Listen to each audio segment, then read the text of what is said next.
Bidang ilmu apa saja? Silakan ada pertanyaan sampai situ. Kita lanjutkan. Bidang ilmu apa saja yang harus Anda pelajari di teknik dirgantara.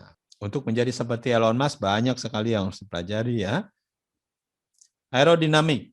Ya, Anda nanti akan belajar tuh tentang ilmu aerodinamik. Namanya juga aero. Aero itu apa? Udara ya. Jadi segala macam yang benda-benda yang ada hubungannya masih di udara, berarti di dalam atmosfer nih, namanya aerodinamik. Butuh aerodinamik nggak untuk space, untuk antariksa? Nggak ada, di sana nggak ada udara. Berarti Anda nggak penting untuk hal-hal yang di atas atmosfer. Ya. Jadi untuk yang pesawat, drone yang di bawah atmosfer, Anda akan belajar aerodinamik. Tapi satelit yang nggak ada udara, di sana nggak perlu aerodinamik. Ke Mars, ya kecuali pada saat enter Mars, masuk ke Mars atau keluar dari bumi, yaitu ada aerodinamik ya. Selain itu di perjalanan di tengahnya kosong, tidak perlu aerodinamik. Aerodinamik adalah ini seperti ini, bagaimana lift, bagaimana drag ya. Ini di pesawat ini ada namanya vortex, ya, ada sirkulasi udara, ini yang menyebabkan drag, ini yang menyebabkan lift. Jadi ini digunakan untuk bagaimana supaya pesawat ini bisa terbang dengan adanya perubahan udara. Anda juga selain aerodinamik, Anda harus belajar struktur dan material. Ini contoh-contoh roket nih, dulu tempat kerja saya. Ya, bagaimana bikin roket dari komposit. Ini ada komposit nih. Strukturnya gimana supaya kuat. Makanya diuji nih, uji vibrasi. Jadi digetarkan, dia rontok atau tidak. Strukturnya, bagaimana cara mendesainnya, materinya, milihnya bagaimana, ya ini Anda bisa belajar nanti di semester-semester depan. Ya, jadi struktur material masa depan apa? Ya, sekarang banyak pesawat yang sudah tidak pakai aluminium, pakainya komposit. Ya, jadi materinya udah ada materi baru.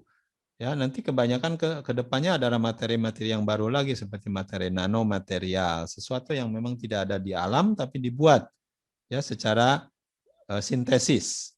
Ya, akan banyak tuh materi-materi yang ringan tapi kuat, lebih kuat daripada baja. Lalu selain Anda belajar tentang aerodinamik, Anda belajar tentang struktur, Anda juga belajar tentang dinamika terbang, flight dynamic. Anda juga akan belajar tentang sistem kontrol, ya, elektronika, autonomous vehicle, ya hal-hal semacam itu. Ya, bagaimana cara mengontrol robot terbang, misalkan ini supaya dia bisa naik ke atas, turun ke bawah, bermanuver kiri kanan. Ini ya, seperti ini elektronikanya.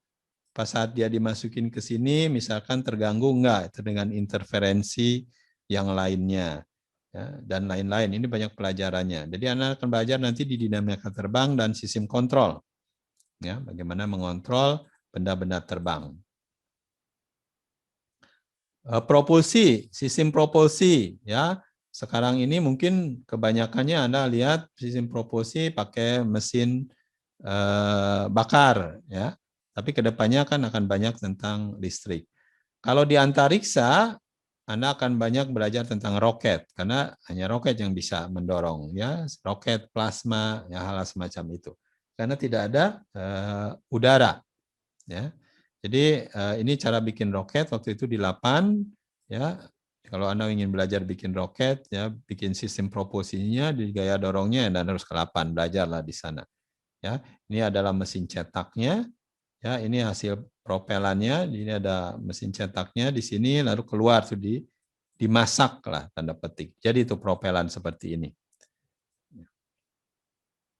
Jadi bisa mendorong roket. Jadi hanya roket yang bisa mendorong untuk tanpa udara di atasnya. Anda juga mungkin akan bermain-main simulator. Ya, ada flight simulator, ada di sini rocket simulator. Jadi bagaimana dia ada pitch, ada roll, ada yaw, ya, bagaimana respon daripada sensor-sensor yang ada di dalamnya. Ya, ini diuji dulu di simulator. Ya, hal semacam ini.